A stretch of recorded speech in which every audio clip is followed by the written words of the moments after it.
Assalamualaikum warahmatullahi wabarakatuh. Perkenalkan, nama saya Nurlita Mardiana. Saya dari jurusan Komunikasi dan Penyiaran Islam. Di sini saya akan menjelaskan mengenai transformasi teknologi penyiaran analog menuju digital.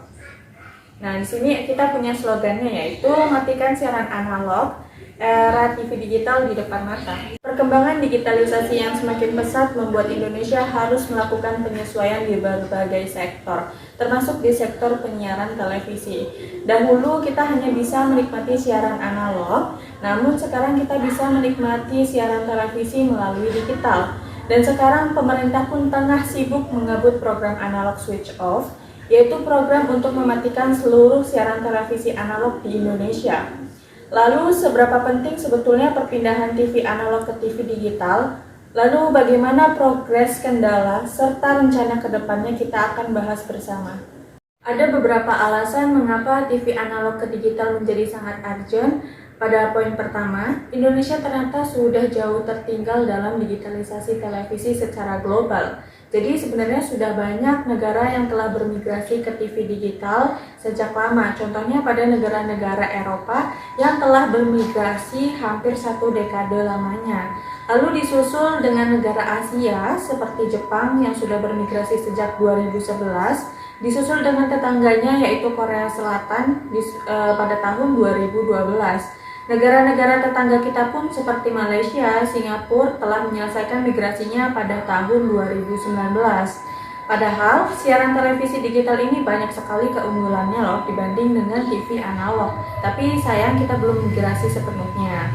Salah satu manfaatnya yaitu terkait dengan kualitas televisi digital yang lebih optimal. Pada TV analog, prinsipnya kan semakin dekat dengan pemancar, maka akan semakin jernih siarannya. Begitu juga sebaliknya, jika kita semakin jauh dari pemancar, maka sinyal yang kita tangkap itu semakin sedikit. Nah, jadi akan menghasilkan siaran kualitas yang kurang seperti ada semut, ada bintik-bintiknya, atau ada gambar yang berbayang. Jika kita sudah memakai televisi digital, siaran televisi kita akan semakin bagus dan bisa sampai kualitas yang paling tinggi, yaitu HD TV. Lalu ada selanjutnya yaitu nilai tambahan penataan frekuensi. Maksudnya adalah, jadi selama ini tuh kita memakai pita frekuensi 700 MHz, ada sebanyak 328 MHz. Digunakan seluruhnya untuk TV analog saja. Dengan adanya migrasi, maka penggunaan spektrum televisi tidak sebanyak itu. Maka adanya efisiensi atau disebut dengan digital dividend yang sebanyak 112 MHz ini bisa kita gunakan untuk menyediakan internet cepat. Maka itu kita bisa merasakan internet 5G lebih cepat dari yang seharusnya. Dengan adanya internet cepat ini, kita akan ada multiplayer effect, yang mana ada efek lanjutan seperti ekonomi digital di Indonesia. Oke, selanjutnya, migrasi ke TV digital juga akan meningkatkan efektivitas industri penyiaran itu sendiri, karena produksi penyiaran cenderung lebih hemat gitu loh produksinya dibandingkan yang sebelumnya. Lalu bagaimana sebenarnya progresnya selama ini? Apakah kita tidak bergerak sama sekali? Ternyata tidak ya. Migrasi TV analog sudah direncanakan sejak lama. Bahkan roadmap TV digital ini sudah dibuat sejak tahun 2009 sampai akhir tahun 2018. Ada banyak rangkaian kegiatan dalam roadmap ini. Ada regulasi-regulasi pendukung. Yang pertama, pada tahun 2009 sudah adanya grand launching siaran TV digital pertama yang diresmikan oleh Presiden Susilo Bambang Yudhoyono. Selanjutnya, dilanjutkan dengan progres penting lainnya, termasuk pembuatan regulasi-regulasi lanjutan yang mendukung seperti Peraturan Menteri Kominfo nomor 39 tahun 2009, yaitu mengatur tentang kerangka dasar penyiaran televisi digital free to air. Kemudian ada Permen Kominfo nomor 22 tahun 2011. Tahun selanjutnya sempat juga dibuat Permen Kominfo nomor 5 tahun 2012 tentang standar pelaksanaan siaran TV digital free to air. Target awalnya bisa dilakukan secara bertahap di beberapa wilayah sejak 2012. dan bisa diselesaikan pada tahun 2018. Untuk memastikan ASO atau analog switch off ini maka dibutuhkan dasar hukumnya. Caranya yaitu dengan merevisi Undang-Undang 32 tahun 2002. Namun sampai sekarang revisi tersebut masih stagnan. Untuk menghadapi kendala ini maka pemerintah mengebut.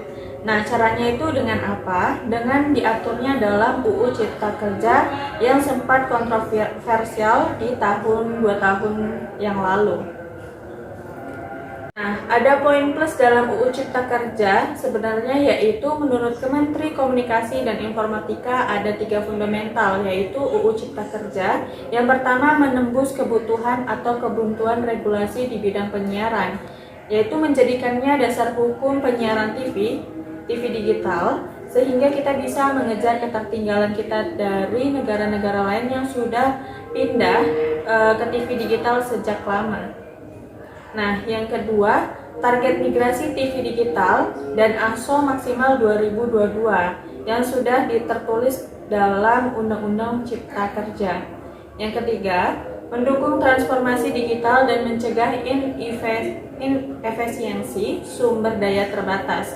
Seperti yang sudah kita bahas sebelumnya, manfaat spektrum tambahan yang tidak digunakan untuk membangun teknologi yang lebih optimal. Pemerintah paham bahwa banyak masyarakat yang masih menggunakan TV analog.